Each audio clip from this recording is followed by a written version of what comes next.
You are standing at the top of the world at 4:40 in the morning, and the sky above the Kenai Mountains is the color of old iron.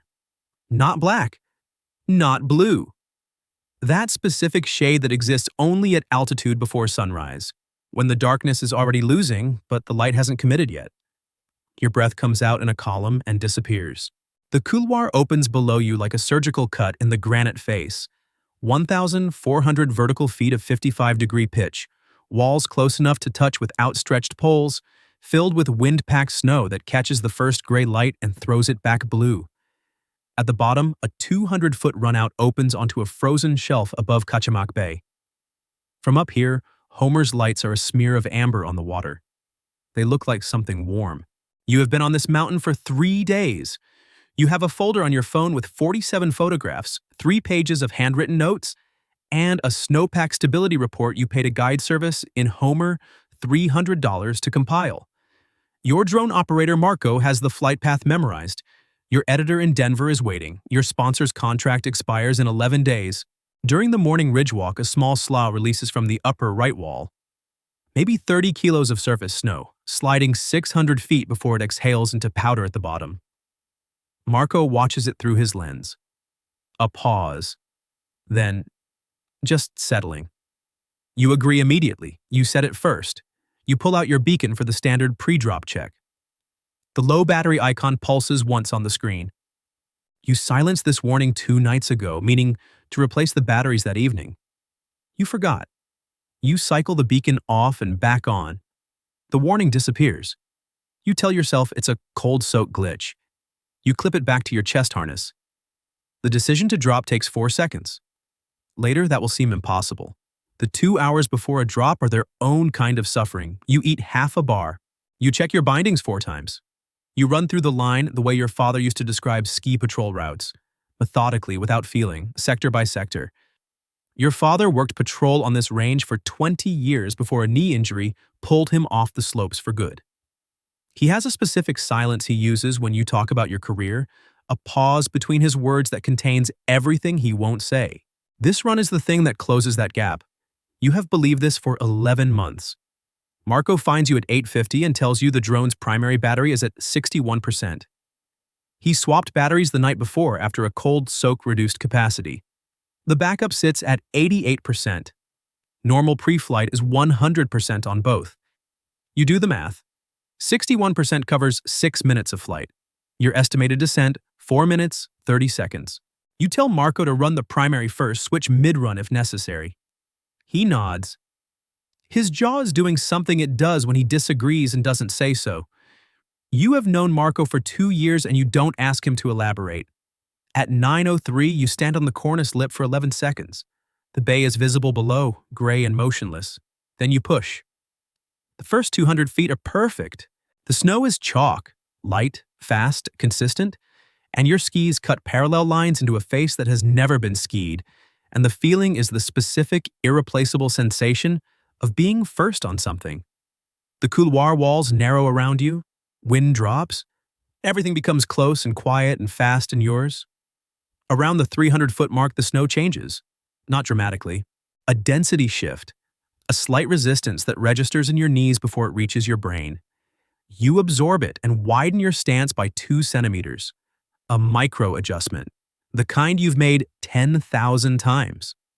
What you cannot feel from the surface is that the weak layer the snowpack report placed at 80 centimeters depth is not uniformly distributed. In the midsection of the couloir, directly above the rock band you've memorized, it sits closer to 50 centimeters. 3 days of northwest wind loaded it.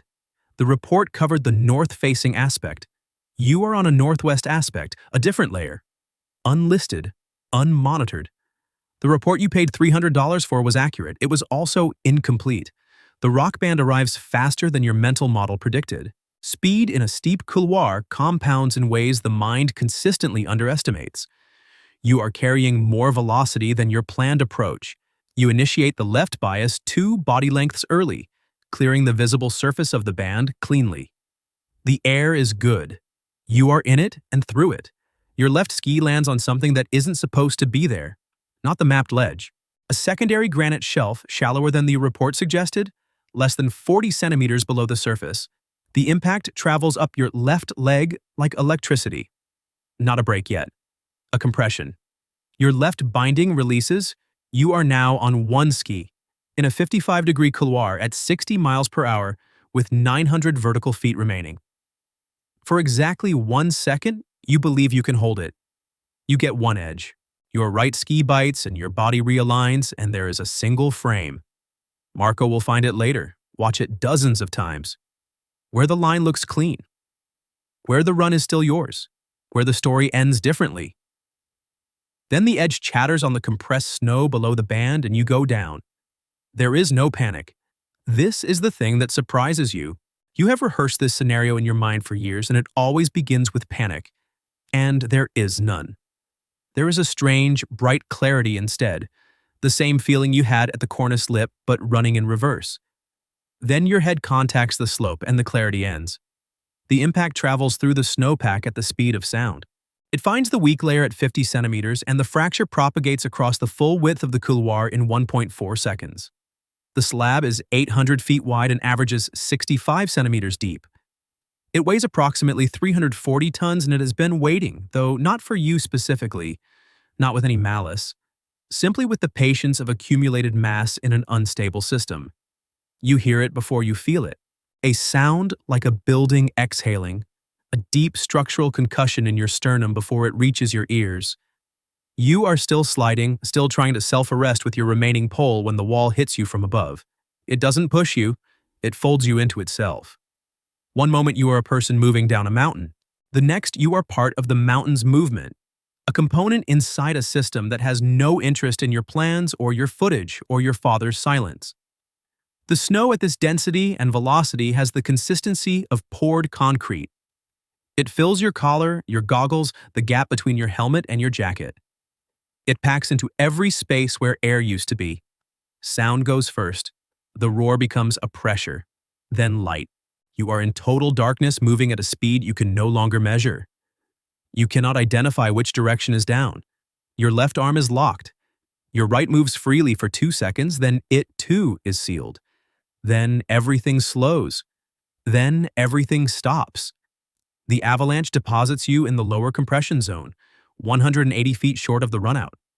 Your upper torso and right shoulder are partially exposed above the surface. Your left leg is wrong in a specific way that you can feel without looking.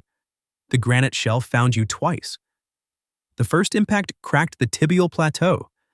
The avalanche torqued the same leg into the snow at an angle that completed the first fracture and opened a second one above the knee. You are conscious. This is the worst part. You are not entirely cold yet. You can hear, very faintly, the drone. Marco switched to search mode the moment the slab released. He has your last position from the camera feed. He is already moving, already on the radio, doing everything right. He navigates terrain that should take 11 minutes and 8. He finds you by the exposed shoulder. His shovel is at base camp 400 meters behind him, so he digs with his hands, calculating that fast and wrong-tooled is better than slow and equipped. He is probably right. The debris around you has already consolidated to the density of wet sand. He is through 30 centimeters in 90 seconds. The cold that comes next comes from the inside. You have been cold before. Cold is external. This is different. A pressure behind your right eye, a withdrawal of warmth from the center of your skull outward. You are going to think this is the leg. It is not the leg. When the avalanche deposited you, your helmeted skull made contact with a fieldstone half the size of a car tire, buried 3 centimeters below the snow surface at the burial site. The helmet absorbed part of the impact. The part it didn't absorb was enough. The subdural hematoma began at second 38. You don't know this. You are watching a small square of gray Alaskan sky above the hole Marco is opening towards you, and you are thinking, with a clarity that surprises you, about your father's voice. He said it twice and you deflected it both times. The mountain doesn't care how prepared you are. You heard it as limitation, as his fear dressed up as wisdom. Lying here, with the cold moving inward from the center of your skull and the gray sky shrinking at the edges of your vision, you hear it as the most patient sentence in the world. Something he said and then waited, without urgency and without hope, for you to understand. You are understanding it now. Your vision doesn't go dark, it compresses. The frame narrows at the edges the way an old photograph loses detail before it loses the center. You can still hear Marco. He is saying your name. He is saying almost there, and you believe him.